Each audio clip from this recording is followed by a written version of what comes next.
What's up, fellow lords of gaming, and welcome back to the channel. So we're jumping back into Marvel Future Fight today, and we're going to be taking a look again at Hela. I do have content coming for Winwu and for Nebula, but I want to jump into Hela and give you guys my review about her at level 80. Unfortunately, the truth of the matter is I don't think I have enough to T4 Hela.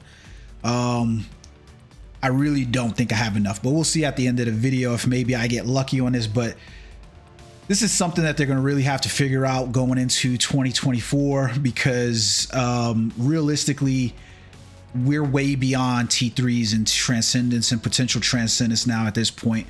With the number of T4 characters that are in the game, there's enough across both PvP and PvE that you sort of mitigate the need to have T3 and T4 T3 and Transcendent characters. And it's partially problematic with like this update, for instance, because we get Winwu and he's getting an upgrade from his tier 2 to his, you know, to his tier 3, but it's like, okay, cool. And then you get Kaori, she's introduced as a potential Transcendent character, and you're like, okay, cool. She's not going to beat out any of the tier 4 characters that I'm gonna potentially use. And then you have to basically pay attention to the kit to basically see if there's anything there for that. So it's just like, it's a much ado about nothing. Anyways, jumping back into Hela, I did make some changes to her overall kit. You can see here that I basically have her maxed out on her stats through Uru and through the collections and everything else like that. So I've got her gears all the way up, you know, they're in the 25s. I'm not slotted with 2 Urus, but I'm still maxed out on skills. That's kind of important for you to basically understand as well with the uniform, because when I look at like my uniforms, the uniforms really grant you new effects, but I don't have to level up and upgrade a uniform to essentially get the effects. What I'm getting with those is the uniform options that allow me to basically change, like, you know, get to those endpointed skills. So like if you're just joining Marvel Future Fight, right, and you've not played before, the previous reason why you were looking forward to uniforms weren't necessarily just the VFX. It was, you know, some characters without a uniform, they weren't capable of meeting or hitting these you know, these limiters, the basically maxes on like crit rates, your crit damages, your movement speeds and things like that. They weren't capable. And so when a uniform would come for those characters, essentially you would have the uniform options inside of there that would basically enable you to elevate those. Now with all of the pick'em and things that you have between all the different collections, you don't have to really worry about that. And that's important for like Winwu, because he's a paywalled character, and in order to get his BIOS, you have to basically pay for the BIOS. But do you really in these days if you manage your account appropriately? So you can see here, I didn't think that Hela had pretty bad uniform options except for Iceman. But you can even see here where I'm still leaving Iceman's uniform at normal, because I don't really have a desire to basically go and pay for a paywalled uniform inside the shop. Like I don't have that desire, especially for an old uniform, right? Like it doesn't make a whole lot of sense. And this is part and parcel to why I don't understand where the direction of the game is going, because this is a free-to-play uniform. Icarus was free to play, Kraven the Hunter was free to play, and then Adam Warlock, he's a tier 2 native character, so it gets a little bit expensive to make sure that he's there. But here, like, why am I digging into my pockets to go back when I don't necessarily need all of these stats? Now granted, I am a veteran of the game, so my account is in a different place than a lot of new players, and so having those uniform options mean a lot more, but not a whole lot for me anymore, right? Like I'm not getting a whole lot from the uniform options as much as I'm looking at the uniform effects and then the change skills inside of here. So let's jump in, take a look at Hela's her skills really quickly, and then we'll jump into some content for World Boss and put her there. So Hela's skills, I think I said this before, I find them very interesting. I like the way they look.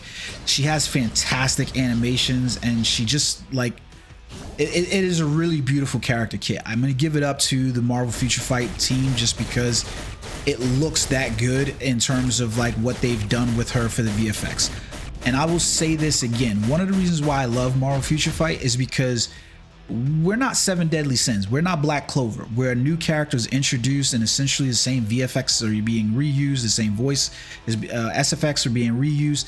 No, they've actually changed the way Hela, you know, plays and the way she looks, and that's commendable. And so they're putting in the work. So that's why I always suggest, like, if you're enjoying the game, then contribute to the game so it can stick around. So let's take a look over at her combos again. So we basically have the 3, the 4 with a delay cancel inside of it, and then the 5. Now the problem that I had with Hela in the previous video, I'm gonna imagine is still gonna persist. There's not a lot of damage on this 5th skill. It is really bad, to be perfectly honest. So when you run in that main 3-4-5 combo, I was very disappointed with her inside World Boss because this wasn't really doing very much. I'm like maybe 1.5 meters at best. It just wasn't enough, like not enough at all. So her next combo that she had was 3-4-5 and then 6. So you still basically have the 3, the 4, slight delay cancel 5, and then directly into the 6.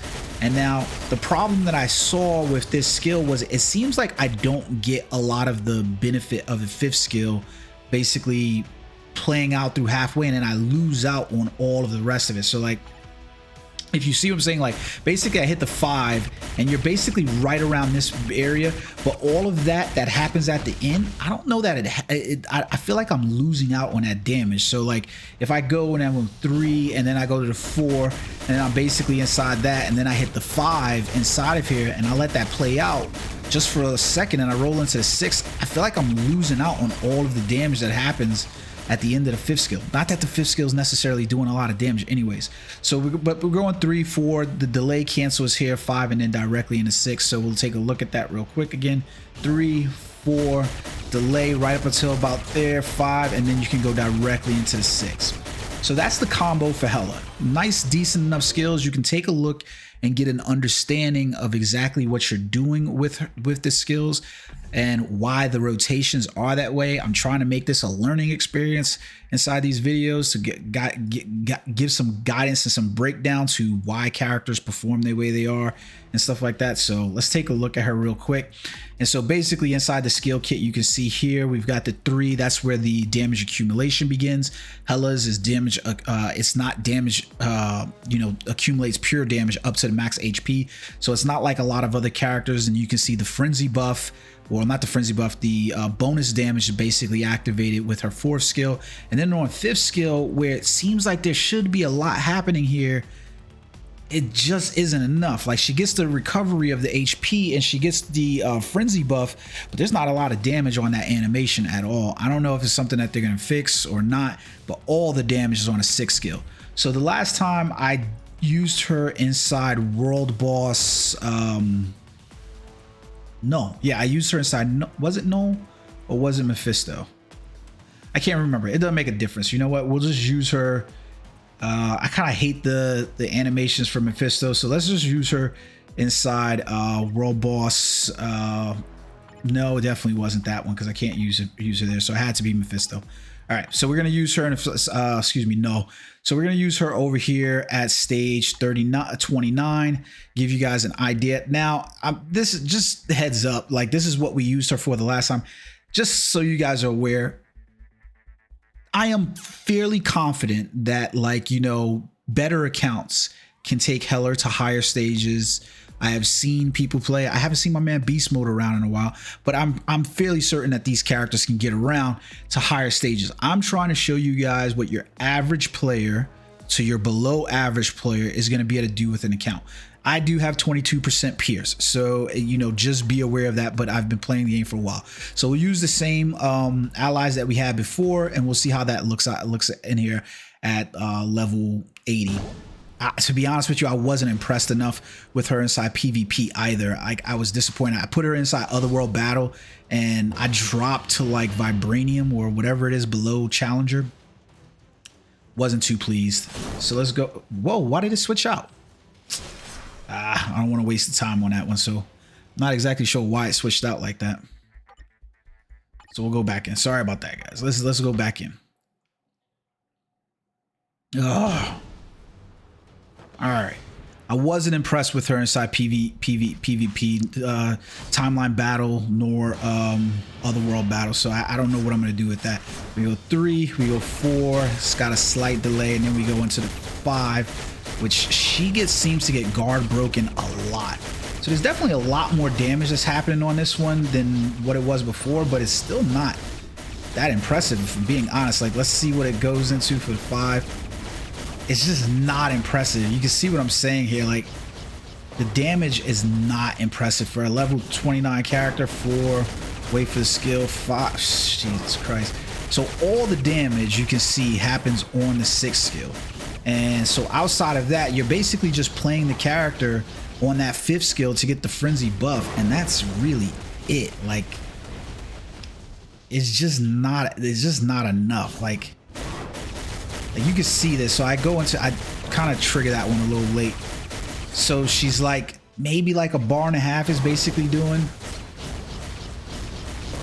Wait for the skill pop off and then go into 6. But you can see all of that is essentially from the 6th skill. So like right here, for instance, going into his animation, a lot of times I like to just immediately attack him before he gets off the stool. And, you know, like right there, I'm going to lose out on a lot of damage, but I normally like to do that. Oh, look at that. Maybe because he landed when I did that 3. So that was better than what it was. Oh shit, I got to get out of here. He's about to summon those things. Ooh, got lucky on that one because he was definitely summoned. I think I'm taking hits though. Yeah, okay, there we go. 4. And then we go into the 5. It's like, Jesus Christ. It's just not enough. 3, 4. Wait for the delay. 5. And then you'll see all the damage happen on the 6th skill. And even here, it's not even happening. Like, he just... Ooh. Get out of dodge. Get out of dodge. Oh, shit. I'm triggering just a little too early on the 5th skill.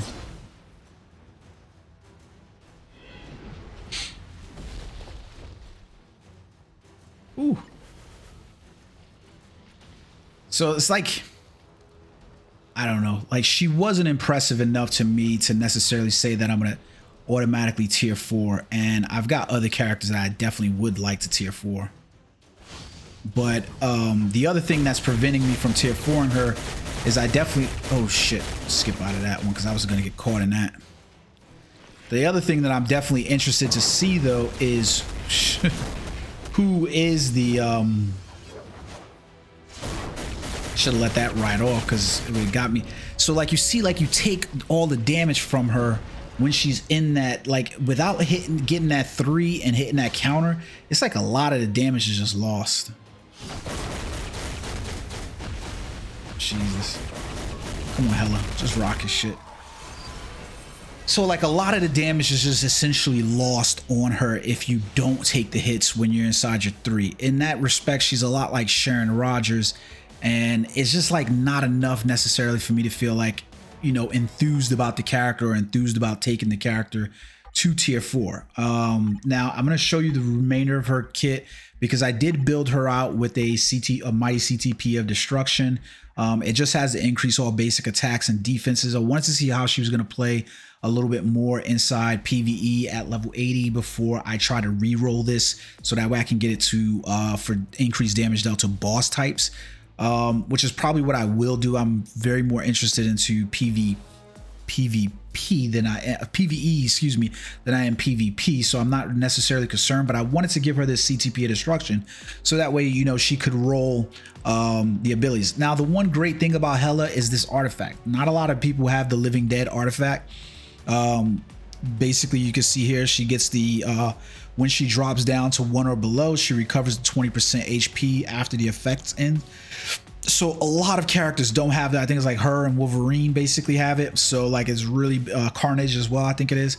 It's a really beneficial one. So she is going to have some type of place inside the Otherworld battle meta and probably the Alliance battle. I don't necessarily do Alliance battle that much, but she's going to have some kind of interest there. It's just a matter of like what kind of mileage you're really expecting out of Hela.